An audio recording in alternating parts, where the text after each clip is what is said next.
Hello टाबरो काई हाल चाल सब बढ़िया। मैं उम्मीद करूँ तो सब बढ़िया होला। देखो आप आज एक नया सफ़र की शुरुआत कर रहे हैं माध्यम आपनू यूट्यूब। तो देखो बी माध्यम आप एक नया सफ़र की शुरुआत कर रहे हैं तो वह सफ़र की शुरुआत है अपनी सब्जेक्ट लेवल आपनू फिजिक्स। तो देखो फिजिक्स की जब आप आज शुरुआत ही कर रहे हैं तो बेसिक को शुरुआत करें आप क्लास 9th की फिजिक्स को कर रहे हैं फिजिक्स को। तो देखो फिजिक्स में क्या लाग रही है गति, दूसरों का यहाँ आएगा बल तथा गति के नियम, तीसरों का यहाँ आएगा गुरुत्वाकर्षण, चौथों का यहाँ आएगा आपने कार्य तथा ऊर्जा और पांचों का यहाँ से आपने कन ध्वनि। तो देखो आप सबका बारे में काय कर डिटेल में पढ़ काय कर डिटेल में। तो देखो आप बात करिए कि सब पहले कौन सा टॉपिक लाग रही है अपने गति, कौन सा टॉपिक लाग रही हो गति। देखो सब पहले गति लागो, फिर बल तथा गति के नियम, फिर गुरुत्वाकर्षण, फिर कार्य तथा ऊर्जा और लास्ट में क्या लागो ध्वनि।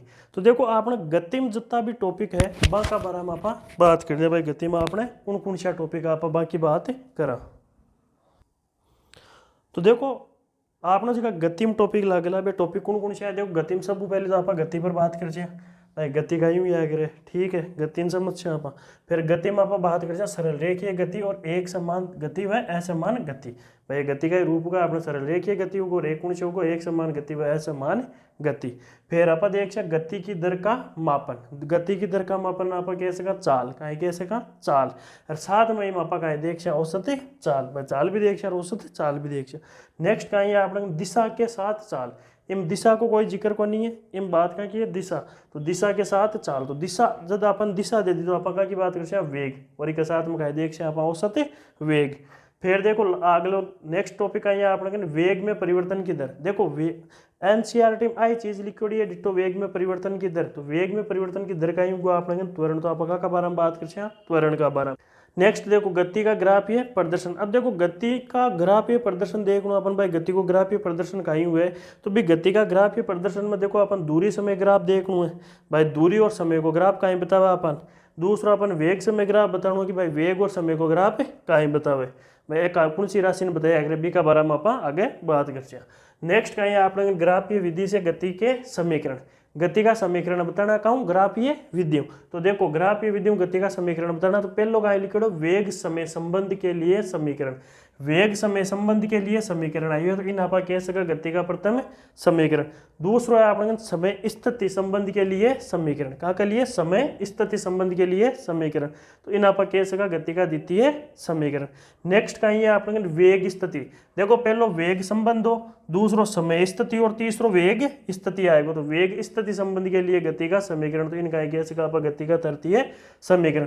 और इस चैप्टर को लास्ट टॉपिक है आपने वो है एक समानवर्तीय गति। एक समझिए आपने गति का टॉपिक हुई है। गति का टॉपिक के बाद में आप आ टॉपिक पर बात कर टॉपिक कौन से है आपने भाई बल तथा गति के नियम। चैप्टर कौन से एनसीईआरटी में नवो चैप्टर है क्लास 9th को। तो बिम बल तथा गति के नियम में ये टॉपिक आपने एनसीईआरटी दे मिले। तो देखो हम पहला टॉपिक कौन से है बल, बल के साथ में कहीं संतुलित और असंतुलित बल। भाई अपन बल को बताना संतुलित कौन से और असंतुलित कौन से बल है। नेक्स्ट देखो आपने गति का प्रथम नियम, गति का प्रथम नियम में कहीं किया करे जड़त्व का नियम, इम आपने कहीं बताना जड़त्व तथा द्रव्यमान का बारे में बताना। नेक्स्ट कहीं दिया गति का द्वितीय नियम, इन कहीं किया करे संवेग का नियम और गति संवेग का नियम। और इम कहीं लिखा आपने गति के द्वितीय नियम की गणितीय संकल्पना। गणितीय संकल्पना को मतलब है अपन वो सिद्ध करना है एफ बराबर एम ए, कहीं सिद्ध करना है एफ बराबर एम ए, एफ बराबर एम ए आ चीज कहीं करना है अपन सिद्ध करना है। नेक्स्ट देखो गति का तृतीय नियम, इन कहीं किया करे क्रिया प्रतिक्रिया को नियम। गति का तृतीय नियम ने कहीं किया करे क्रिया प्रतिक्रिया को नियम। लास्ट टॉपिक कहीं है आप लोगों संवेग संरक्षण। तो देखो इस चैप्टर में केवल 5 ही टॉपिक है, आका बारे में पढ़ना है। यूँ पहली वाला टॉपिक में आप लोगों जितना यूँ पहली वाला चैप्टर में जितना आप टॉपिक आप बात कर ली ई पर बात कर ली। अब आगे है आप लोगों गुरुत्वाकर्षण। तो आप गुरुत्वाकर्षण पर बात करते हैं कि गुरुत्वाकर्षण में कौन कौन सा टॉपिक है बाका बारे में आप बात करते हैं। तो आपने दो टॉपिक है, दो चैप्टर की आप बात कर ली। एक के बाद में आपने जो तीसरा चैप्टर है वो है गुरुत्वाकर्षण। देखो गुरुत्वाकर्षण में आप कहीं टॉपिक पढ़े भाई टॉपिक है पहले आपने गुरुत्वाकर्षण। ये टॉपिक का अंदर है गुरुत्वाकर्षण का सार्वत्रिक नियम, गुरुत्वाकर्षण के सार्वत्रिक नियम का महत्व। देखो पहलो है सार्वत्रिक नियम, दूसरा है नियम को महत्व है, सेकंड का नेक्स्ट का ये अपना मुक्त पतन। मुक्त पतन में कहीं पड़े आप गुरुत्वीय त्वरण स्मॉल जी के मान का परिकलन। स्मॉल जी को मान अपन ठाई ये कहते हुए 9.8 मीटर पर सेकंड स्क्वायर, मतलब आप ये चीज़ ने प्रूव कर सकते। ठीक है। नेक्स्ट का पृथ्वी के गुरुत्वीय बल के प्रभाव में वस्तुओं की गति, यानी पृथ्वी पर जो गुरुत्वीय बल लगे भी का प्रभाव में वस्तुएं कहीं साब वस्तुओं कहीं साब गति कर भी पर। नेक्स्ट का ये द्रव्यमान। फिर नेक्स्ट का ये भार। भार में कहीं पड़े आप किसी वस्तु का चंद्रमा पर भार, कोई भी वस्तु है भी को चंद्रमा पर भार करते हुए बिका बार हम पढ़े। नेक्स्ट का ये प्रणोद तथा दाब। प्रणोद और दाब का बार हम पढ़े। प्रणोद तथा दाब में देखो कहीं कहीं ये तरलों में दाब, जितना भी लिक्विड में हम दाब देख लूँ। उत्प्लावकता।